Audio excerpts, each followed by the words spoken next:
sommes à Rio de Janeiro, à Recreio dos Bandeirantes exactement. Je suis Sébastien Lièvre, j'interviens dans le cadre du temple bouddhiste à Gente da Praia et je suis naturopathe depuis une vingtaine d'années et je pratique le taoïsme depuis plus de 30 ans maintenant, depuis ma toute début de jeunesse, ou du moins après l'adolescence. Je sais, les vitres derrière moi sont pas propres, le soleil tape dedans, mais ça viendra petit à petit de faire les vitres. Ne vous inquiétez pas. Aujourd'hui, nous allons parler du plaisir et de l'addiction. Où est la limite? Quelle est la limite où nous passons du plaisir à l'addiction? Est-ce que le plaisir doit exister? Oui, cela fait partie de la vie, cela fait partie des émotions. Et sans le plaisir, le moteur du mouvement de la vie serait beaucoup plus réduit. Donc faites-vous plaisir, attention de ne pas devenir addict. Et c'est ce que nous allons voir aujourd'hui. Alors je vais vous présenter ça sur plusieurs plans. La première, nous allons repartir sur la définition de l'addiction. Tout ce qui va être addiction ne sera pas plaisir, même s'il est possible qu'il y ait du plaisir dans l'addiction. Mais je vais vous faire une petite définition et vous allez voir, c'est intéressant. Nous verrons qu'il y a deux types d'addiction, qu'elles soient physiques ou psychiques. Et puis ensuite, nous allons aller voir d'où provient l'addiction, qu'est-ce qui l'a créée et à quoi elle sert. Puisque tout sert à quelque chose. Il n'y a rien à faire. Ce jeu du yin et du yang permanent qui est entre nous, voilà, ça sert à quelque chose et ça sert à créer l'expérience de la vie. Ensuite, bon, je referai un petit passage sur le plaisir, mais une fois qu'on a dit ce qui était l'addiction, tout ce qui n'est pas addiction est plaisir. Donc ça va être assez simple. Et puis à la fin, nous reviendrons un petit peu plus sur les solutions qu'on peut apporter par rapport aux addictions, en sachant qu'effectivement, on a des bons spécialistes dans ce centre bouddhiste. Ma spécialité étant plus dans une certaine spontanéité et pas beaucoup de calculs, et d'autres ont d'autres outils qui sont beaucoup plus, je dirais, structurés que les miens, qui se laissent plutôt aller à l'inspiration de l'instant. Voilà. Donc, nous allons bientôt pouvoir commencer. Je tenais juste à vous dire quelques mots avant. Je pense que nous avons de gros problèmes en France avec le papier. Mes enfants devaient arriver au Brésil pour passer un mois à découvrir un petit peu ce joli pays. Et ça fait 2 mois que les passeports sont en production. Donc, je ne sais pas ce qui se passe. Ce qui est sûr, c'est que ça empêche les gens de voyager. Encore une chose qui empêche les gens de voyager. Peut-être que ça va vous préparer ou ça va nous préparer une petite puce sous le bras qui sera beaucoup plus simple, on ne tuera pas les arbres et puis comme ça on ne pourra pas le perdre, on n'aura pas à le refaire, ça sera automatiquement renouvelé. Donc voilà, il y a quelque chose qui se trame derrière tout ça, c'est pas possible. 2 mois pour avoir des passeports, il y a un grand souci. Bon, heureusement j'ai le mien, normalement je serai avec vous en France fin septembre pendant un bon mois et demi normalement, pour vous proposer ces semaines de jeûne que j'organise déjà depuis plus de 10 ans maintenant, en Bretagne, dans un super endroit. Revenons à nos moutons. Il pourrait y avoir beaucoup de sens à ce que je viens de dire, mais nous allons parler donc des addictions aujourd'hui. Donc la définition d'une addiction, c'est quoi? Alors, j'ai pris note, parce que c'est beaucoup plus simple pour moi. La définition du dictionnaire français est une envie répétée et irrépressible de faire ou consommer en dépit de la motivation et des efforts du sujet pour s'y soustraire. Donc de consommer des substances, qu'elles soient physiques ou psychiques, en dehors des motivations et des efforts du sujet pour s'y soustraire. Donc la définition en français est assez intéressante. Puisque, bon, ok, elle est juste, envie répétée et irrépressible, qu'on ne peut pas contrôler. Et puis après, on rajoute une dimension où la personne, elle voudrait s'en sortir, mais elle n'y arrive pas. Moi, je préfère la définition anglaise d'addiction, qui est plus intéressante à mon niveau, je pense, je trouve, qui est attachement nocif à une substance ou activité. On n'est pas en train de parler si on veut s'en sortir ou pas s'en sortir, c'est juste un attachement qui est nocif. Et c'est ça qui est le plus important à comprendre, c'est qu'il y a nocivité. Quand vous prendrez du plaisir à quelque chose, normalement, il n'y a pas de nocivité. Si vous faites l'amour, il n'y a pas de nocivité. Par contre, s'il y a une addiction à la sexualité, il va y avoir une certaine nocivité, qu'elle soit physique ou psychique, qu'elle soit dans un épuisement physique ou qu'elle soit dans un attachement psychique à ce que vous allez faire pendant que vous pratiquez l'acte. C'était rigolo hein, d'utiliser cet exemple-là, mais c'est vrai que ça fait partie aussi des addictions. Qui dit nocif va dire destructeur. C'est-à-dire que vous allez détruire une partie de vous-même. Alors nous allons nous placer toujours sur le côté yin et sur le côté yang, sur le côté de la matière, sur le côté plus spirituel ou psychique avant. Et voilà, il y a destruction. C'est-à-dire que quand vous êtes sous addiction, il y a des impacts sur votre corps.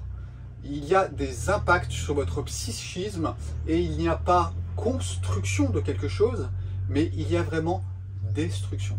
Donc ça, c'est vraiment le point important. S'il y a destruction organique, comme on le voit pour le foie, pour les poumons, pour les reins ou d'autres parties du corps, eh bien là, effectivement, il y a une forme d'addiction parce que ça va trop loin.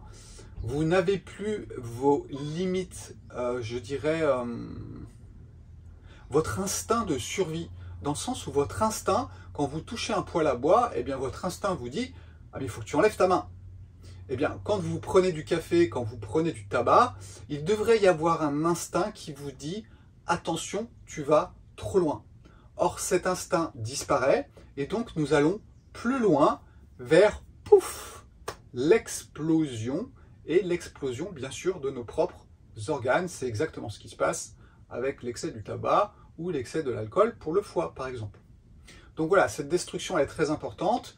Et il faut comprendre qu'il y a aussi destruction psychique. C'est-à-dire que certaines substances vous détruisent physiquement, elles finissent par vous détruire psychiquement. Et puis il y a aussi l'opposé. Une certaine pratique dans votre agressivité, dans votre façon d'être avec les autres, même dans la séduction quelque part, c'est une pratique aussi destructive dans le sens où vous allez accaparer quelque chose jusqu'à finir par le détruire. Dans le sens où vous allez le couper de quelque chose, on va parler de solitude un petit peu après, mais vous allez le couper et quelque part vous allez finir par le détruire aussi. Vous êtes en train de vous détruire psychiquement et vous détruisez aussi l'autre psychiquement. C'est ce qui se passe dans les cas de harcèlement, où là, on est bien dans une forme aussi d'addiction de la personne qui harcèle. Et elle harcèle pour différentes raisons, dont nous parlerons un petit peu après. Donc voilà, comprenons bien un petit peu, cette destruction, c'est vraiment le signal qui vous montre aussi qu'il y a addiction. D'où proviennent ces addictions? Elles n'arrivent pas par hasard. Je vous ai toujours dit lors des différentes vidéos que il y a des différences de potentiel à l'intérieur de nous qui peuvent se créer. Il n'y a pas de mouvement sans différence de potentiel. C'est-à-dire que le bien, le mal, je veux le bien ou alors je veux le mal est déjà une différence de potentiel, surtout si vous y tenez très fortement. Parce que si vous n'avez pas compris encore que nous vivons dans un système de dualité où en fait vous avez une pièce et les deux faces qui se présentent en permanence à vous en fonction des cycles, en fonction de plein de choses, et que si vous refusez une face de la pièce, vous tombez dans un système du bien et du mal dans le sens où vous les opposez. Je ne veux pas dire qu'il n'existe pas, je veux juste dire qu'il y a effectivement des choses qui sont destructrices que l'on appelle le mal et des choses qui sont constructrices et qu'on appelle souvent le bien. Et bien en fait ces deux choses jouent en permanence. Si vous en refusez une, vous créez à l'intérieur de vous une différence de potentiel tout simplement parce que vous séparez les choses. Vous en mettez une en haut et une en bas. Et tout ça va créer tout un système qui va créer ce qu'on appelle un conflit intérieur et qui va être quelque part la vraie provenance de cette addiction. Parce qu'une addiction, ça sert à quoi? Une addiction, ça sert à se faire du bien. Ça, c'est sur le côté physique. C'est-à-dire que je me sens pas bien dans mon corps, je me sens étriqué. Et en fait, le fait de prendre une substance va ouvrir mon corps et je vais m'y sentir mieux. Donc là, nous sommes bien dans une forme de mal-être physique. Il y a une différence de potentiel à l'intérieur de votre corps pour X raisons. Et cette différence de potentiel vous fait chercher quelque chose qui va la lisser. Alors elle ne va pas disparaître parce que toutes ces substances que vous allez prendre sont des substances qui sont très puissantes. Imaginez, vous avez un conflit à l'intérieur de vous qui est tellement fort qu'il vous faut son opposé pour le compenser. C'est pour ça que ces substances ont un rôle destructeur à l'intérieur de vous, parce qu'elles ont un rôle équilibrant par certains côtés, et puis elles ont ce grand rôle destructeur. Souvent, j'utilise cette phrase qui est plus grand la face, plus grand le dos. C'est-à-dire que plus une substance va venir équilibrer votre trouble, et plus cette substance, elle a aussi un dos. Et ce dos, c'est sa façon à elle de vous détruire, de vous déséquilibrer d'une autre façon. Donc voilà, comprenons bien que cette provenance vient d'un déséquilibre qui est intérieur et donc qui peut être compensé physiquement par des substances ou alors qui va être compensé psychologiquement dans une façon d'agir dans la vie. Alors quand on parle des pervers narcissiques, quand on parle du harcèlement, eh bien en fait tout ça c'est une forme d'expression de ce qui se passe à l'intérieur de la personne. Donc je dirais que dans ces cadres-là, au niveau psychique, eh bien nous allons tomber dans une forme soit d'agression, dans le sens où le monde extérieur nous agresse, donc on ne va pas s'en protéger avec une substance qui nous rééquilibre, mais on va tout simplement essayer de le détruire. Et là, vous avez deux façons de détruire, nous sommes toujours dans cette dualité et toujours deux façons de faire les choses. Soit vous allez manipuler les autres avec votre amour, avec votre attention, avec votre intelligence, ou alors vous allez essayer de les détruire. Donc vous avez deux façons d'agir. Soit vous donnez faussement, parce que quelque part c'est surtout pour avoir pour vous. Soit vous allez vouloir détruire. Donc dans ce qui est le cadre du harcèlement, eh bien nous sommes dans une forme de destruction de l'autre pour aller mieux en soi, parce que l'autre nous fait peur et nous fait pas aller bien. Et puis dans le cadre effectivement du pervers narcissique, eh bien tout simplement cette personne va utiliser ses capacités, ses petites baguettes magiques dont je vous parle dans le design humain bien souvent pour manipuler les autres et ne plus être en solitude. Parce que ce soit physique, psychique, que ce soit le harcèlement, que ce soit la manipulation, il y a une grande solitude. Et c'est vraiment la chose la plus importante qu'il faut retenir, c'est cette solitude. Parce que c'est cette solitude qui nous fait agir. Le fait de vouloir séparer les choses entre le bien et le mal avec des gros gradients, eh bien ça là va créer, vous allez vous éloigner du centre. Or le centre est un point d'équilibre et un point d'échange énorme. De plus, si ce centre est bien axé, eh bien en fait tout ce qui se passe en haut descend en bas, tout ce qui se passe en bas monte, c'est-à-dire que tout ce qui vient de la terre monte, tout ce qui vient du ciel descend, vous traverse, et vous fonctionnez comme une pile qui fonctionne bien.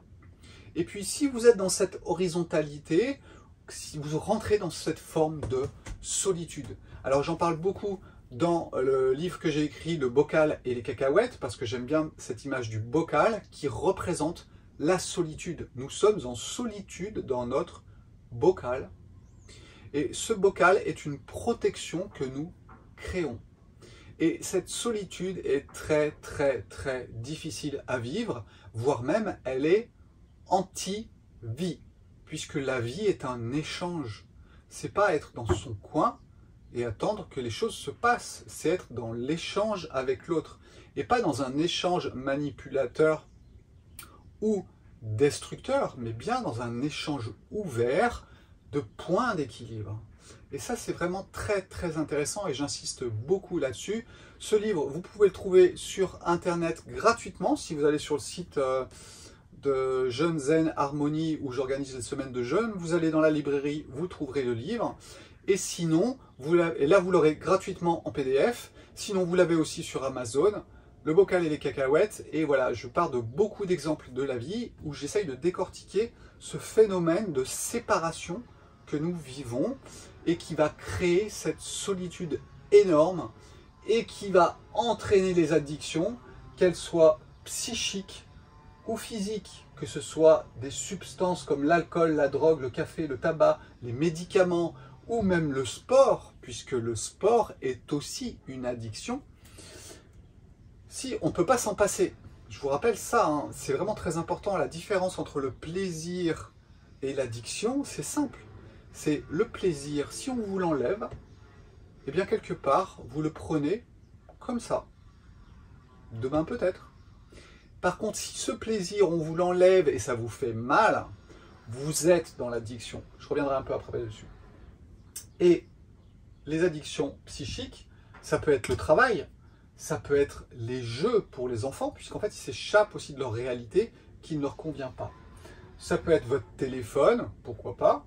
Ça dépend du cadre. Si vous utilisez votre téléphone comme un outil, il n'y a vraiment aucun problème. Si je prends votre téléphone, je vous l'enlève, vous ne paniquez pas, pas de souci.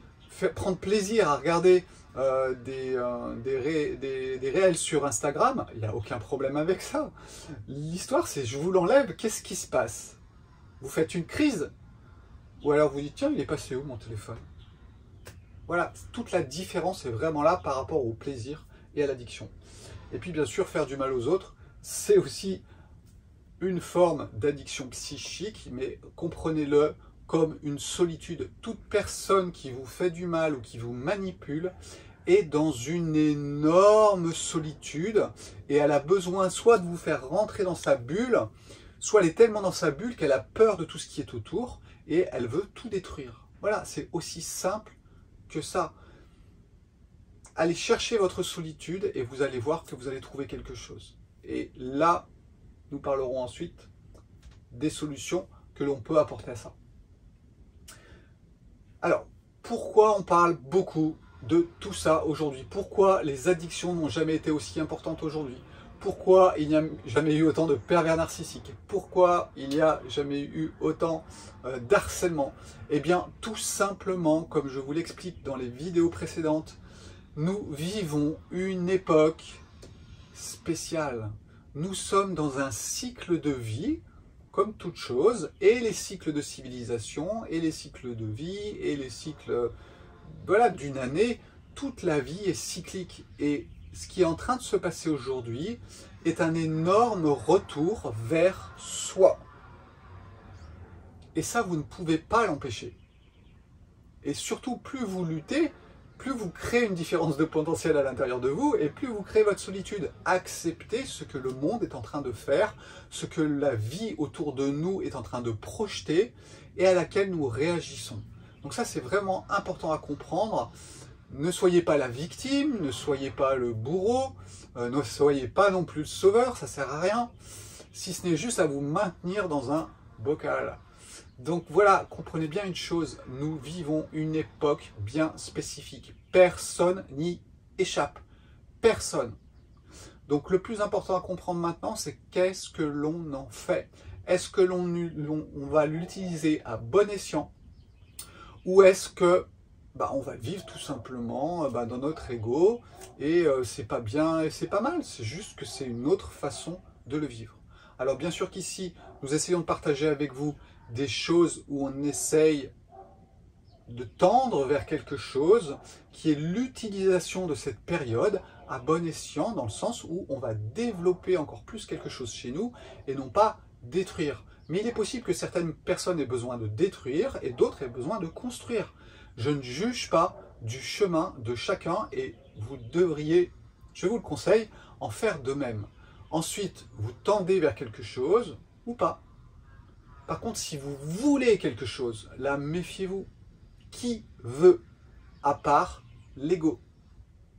Donc si vous êtes dans le jeu de l'ego, et si vous voulez un monde différent, si vous voulez une 5e dimension, si vous voulez que les frères de lumière vous sauvent, eh bien vous allez tomber dans le panneau.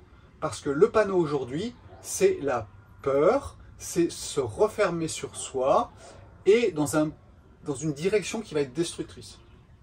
Vous pouvez vous refermer sur vous d'une façon qui va être constructive. Et c'est vraiment ce que je vous invite à faire, ce que l'on vous invite à faire sur cette chaîne, c'est vraiment d'aller vers la construction en utilisant l'époque actuelle dans un but précis. But étant le terme mal approprié, hein, qui dit but, dit avoir planifié quelque chose. Ne planifiez rien, tendez vers quelque chose, ça sera déjà énorme. Voilà. Je voulais dire un truc, ça m'a échappé, c'est pas grave. Donc voilà, nous vivons dans un cercle qui est vicieux en ce moment. Pourquoi? Parce que nous sommes dans notre solitude, dans notre bocal, et puis que tout le monde rentre en solitude, que ce soit les sociétés, les nations, etc. Et ce qui se passe, eh bien, c'est que tout vient s'entrechoquer. Parce que quand vous créez un système de protection, eh bien, en fait, c'est comme deux bocaux qui sont dans un camion qui bouge. Et bien ça fait comme ça, bing, bing, bing, bing, bing, ça tape, ça tape, ça tape, ça tape. Et du coup, vous avez encore plus peur, et du coup, vous vous enfermez encore plus, et du coup, vous tombez dans le cercle vicieux, de plus en plus étriqué de tout ça. Bon, vous inquiétez pas, à la fin, ça explose. C'est plus ou moins, on va dire, violent et douloureux. Pour l'ego. Et pour le corps aussi, c'est fort possible. Donc voilà, j'ai essayé de repositionner les choses. Il y a aussi de la génétique, c'est-à-dire que vous pouvez souffrir d'addictions qui sont vraiment liées à votre génétique. On est vraiment dans tous les systèmes du passé et quelque part, cette génétique vous crée ces addictions. Ne vous concentrez pas sur le passé, voyez-le comme une partie de la vie, mais ne vous concentrez pas dessus, n'en faites pas un but. Le passé fait partie du chemin. Nous sommes une résultante aussi du passé, mais nous sommes aussi une résultante du futur. Et si nous voulons bien voir qu'il y a peut-être possibilité d'échapper au temps. Et du coup, nous sommes un grand tout. Et là, nous rejoignons vraiment cette spiritualité profonde qui est de devenir tout et rien. Et ça arrive quand on ne le cherche pas. Donc, voilà, comprenez bien le mode de fonctionnement, la définition de l'addiction, le fait de ne pas pouvoir s'en passer, que si on vous le retire, c'est difficile. La provenance, eh bien, l'époque, la génétique, et puis bien sûr, ce que vous avez vécu dans votre vie, hein, c'est le principe. Quelque part, de créer ce bocal, c'est aussi toutes les expériences douloureuses et de peur et de destruction que votre ego a vécu précédemment. Donc, le plaisir. Alors, le plaisir, c'est quoi? Eh bien, le plaisir, c'est tout simplement de vivre. C'est-à-dire que manger un fruit, c'est un plaisir. Faire l'amour, c'est un plaisir. Rencontrer des personnes, c'est un plaisir. Ouvrir ses yeux le matin et regarder la nature, c'est un plaisir. Par contre, si demain il ne fait pas beau et que vous vous sentez pas bien et que vous avez envie de casser les pieds à tout le monde, eh bien, quand vous regardez la nature, vous n'êtes pas vraiment dans un plaisir, vous êtes dans une forme de compensation. Alors, j'ai connu un faux plaisir aussi, moi qui était vraiment lié au surf, d'accord, et au tennis. C'est-à-dire que j'ai énormément pratiqué le surf et le tennis à une certaine époque pour échapper à la difficulté de la vie. Et si je ne pouvais pas aller surfer, j'étais vraiment pas content. Et là, vous voyez bien que nous étions dans une forme d'addiction, une forme de compensation de difficulté de la vie et de parler de plaisir alors que ce n'était pas un plaisir. D'accord? Il en va de même pour votre café. Si on vous supprime votre café, qu'est-ce qui se passe? Alors vous avez déjà un problème physique peut-être, et puis vous avez peut-être aussi un problème psychologique du fait d'avoir pas pris votre café. Et comprenez bien, c'est que votre café, il vient là pour du coup compenser quelque chose. Sous une forme de plaisir, mais qui n'est pas un plaisir et qui est devenu vraiment une addiction. Alors, les solutions. Quelles solutions avons-nous une fois qu'on veut bien essayer de voir tout ça? Alors déjà, vouloir essayer de voir les choses, c'est déjà une solution. C'est-à-dire que l'observation du monde qui vous entoure, normalement nous sommes là pour observer ce qui se passe, participer à ce qui se passe et en tirer quelque chose. D'accord? Ou pas peut-être. Mais en attendant, il y a quelque chose qui se passe. Donc le fait d'entrer dans le jeu de la vie en voulant bien observer le yin, le yang et ce qui s'y passe, eh bien vous allez voir qu'il y a déjà quelque chose qui change. Alors c'est pas magique, hein, c'est pas une pilule, c'est pas un médicament, c'est juste une distanciation qui peut commencer à se créer et qui peut permettre certaines choses. Donc vous avez les choses qui sont vraiment palliatives. Donc les choses palliatives, elles ne vous guérissent pas, elles ne vous font pas avancer, elles mettent de la peinture sur votre problématique. En clair, on est en train de repeindre le bocal. Et ces choses palliatives, eh bien tout simplement, vous avez les médicaments. Okay, les médicaments sont palliatifs. Les drogues sont palliatives. Alors, c'est vrai qu'ici, vous avez Nicolas et Pascal qui vous parlent de l'utilisation de drogues des indigènes, qui soient du Brésil ou qui soient d'Afrique. Et c'est vrai que ces drogues sont palliatives. Elles vont ouvrir peut-être des champs de conscience si c'est le moment pour vous. Mais si ce n'est pas le moment pour vous, elles vont juste être palliatives comme un médicament. Donc, nous pouvons les essayer parce qu'elles n'ont pas des effets aussi nocifs que d'autres substances beaucoup plus toxiques, mais ne cherchez pas une porte de sortie à tout prix à travers ces plantes, même si elles sont naturelles, même si elles sont indigènes, même si elles sont africaines, parce que quelque part, ça ne changera pas votre vie si ce n'est pas le moment et s'il n'y a pas autre chose qui est en train de se passer à l'intérieur de vous. D'accord? Donc, elles sont intéressantes, on peut les utiliser, mais attention, si c'est votre ego qui dirige tout ça, vous allez juste devenir addict à autre chose. Alors peut-être que ça vous fera moins de mal, mais en attendant, c'est une autre addiction et ça ne changera rien du tout. Qu'est-ce qu'on a d'autre de palliatif? Alors on a toutes les techniques. Vous pouvez utiliser la méditation comme quelque chose de palliatif. C'est-à-dire que si tous les matins je fais ma méditation, je fais descendre toutes mes ondes cérébrales, et puis que du coup ça me permet d'encaisser mes stress que j'ai à l'intérieur, eh bien ok, pourquoi pas? Qu'est-ce qu'il se passe si demain vous ne pouvez pas méditer? Si pendant 3 jours vous ne pouvez pas méditer, est-ce que vous tombez ou est-ce que vous vivez normalement? Si vous vivez normalement, vous avez juste intégré une certaine discipline à l'intérieur de vous et vous pouvez effectivement, vous n'êtes pas dans un côté palliatif. Si vous loupez votre méditation du matin et que vous ne vous sentez pas bien, vous êtes dans du palliatif. C'est-à-dire que vous êtes en train de régler un déséquilibre par un autre et les deux, effectivement, mis ensemble, vous rééquilibrent. Mais ce n'est que temporaire. Donc méfiez-vous de ça. Il y a beaucoup de choses qui sont palliatives. Voyez si vous ne l'avez pas, que se passe-t-il? C'est ça vraiment le plus intéressant. Si je vous enferme dans une pièce et que vous restez calme et que vous restez tranquille, c'est-à-dire que tous les plaisirs de la vie, tout ce qui est autour de vous, n'influe pas sur votre équilibre intérieur. Et c'est ça vraiment qui est intéressant à comprendre et à voir. Palliatif, qu'est-ce qu'on a? On a aussi par exemple l'hypnose. Donc les phénomènes d'hypnose, ça je vous ai fait une vidéo aussi sur tout ça. C'était sur Inception, le rêve à l'intérieur du rêve. Et bien en fait c'est une programmation que l'on va créer et qui va cacher les choses. Alors pourquoi pas pour un instant T, pour dépasser un moment de sa vie, mais attention, attention, attention, l'hypnose, ce n'est plus vous qui vivez, c'est ce qu'on vous a intégré comme nouveau programme qui vit à votre place. Donc attention aussi à l'hypnose. Voilà, toutes ces techniques aujourd'hui, elles sont aussi importantes que toute notre problématique. Donc ce n'est pas un hasard si tout ça est là aujourd'hui. Et cela vous montre la problématique que nous avons à vivre aujourd'hui. Vous avez des choses qui sont plus curatives. Donc curatives dans le sens, j'aime pas ce mot-là, hein, parce que j'aurais dit équilibrante. Équilibrante dans le sens où ça va vers un équilibre profond. J'insiste sur profond, hein. Tous les autres ne sont que de la peinture pour moi. Donc cet équilibre profond, vous pourrez le trouver à travers peut-être la spiritualité. C'est pour ça qu'il y a beaucoup de gens qui vont dans la spiritualité, mais qui sont poussés par leur ego vers la spiritualité.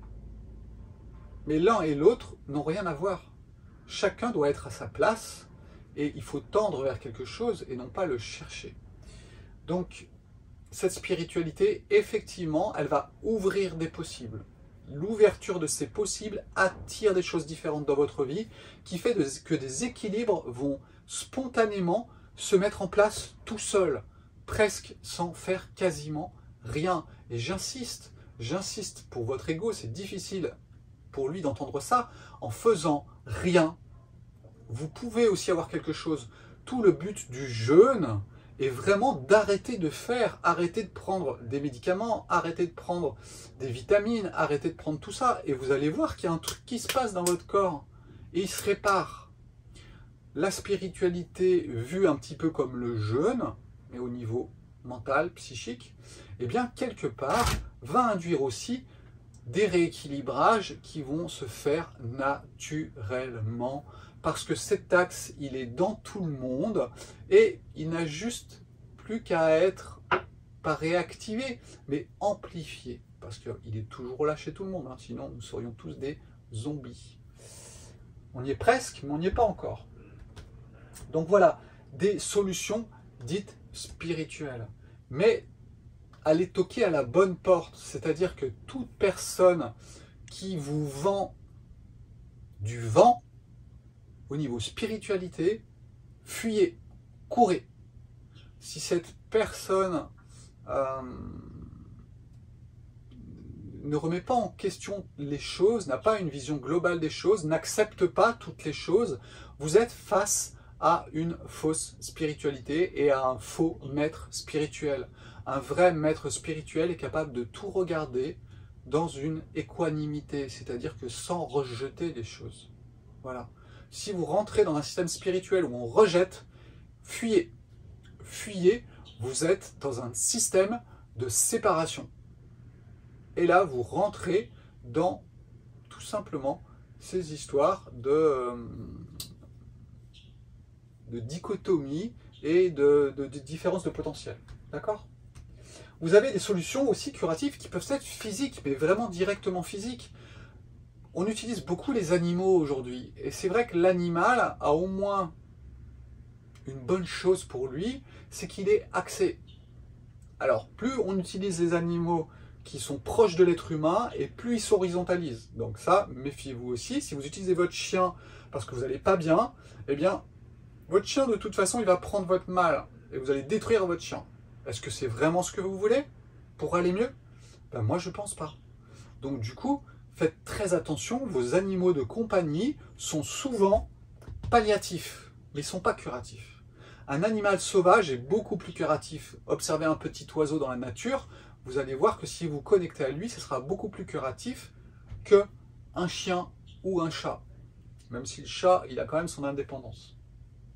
Mais le chien est vraiment l'exemple, pour moi, flagrant de cette recherche palliative de beaucoup de personnes à l'heure actuelle, parce que leur solitude est profonde et que l'animal, c'est très bien, on peut le mettre dans notre bulle, c'est pas un souci, il est malléable l'animal, hein, il est malléable. Les humains, et oui, les autres humains, c'est aussi une forme quelque part curative de vous mettre au contact des autres. Essayez d'être au contact des bonnes personnes, bien sûr.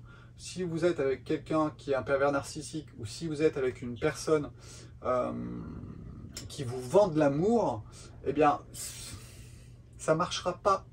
Hein, ça ne marchera pas. Ça va entretenir votre bulle, hein, mais c'est tout.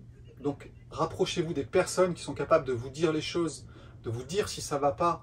Et même si vous avez l'impression qu'ils ne vous aiment plus à ce moment-là, parce qu'ils ont décidé de sortir de votre bocal et de vous dire « Non mais, regarde !» Donc voilà, c'est vraiment très important.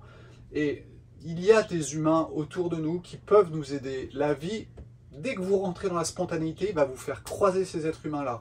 Et allez-y parce que là, vous ne risquez rien. Voilà, j'oublie sûrement d'autres solutions parce qu'il y en a sûrement plein. Hein. Bien sûr que l'alimentation est une solution.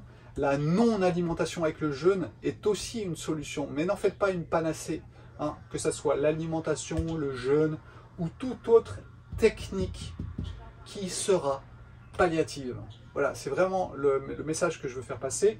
Attention aux techniques palliatives. Elles font du bien dans l'instant, mais elles ne règlent absolument pas le problème, voire même elles vont en créer d'autres.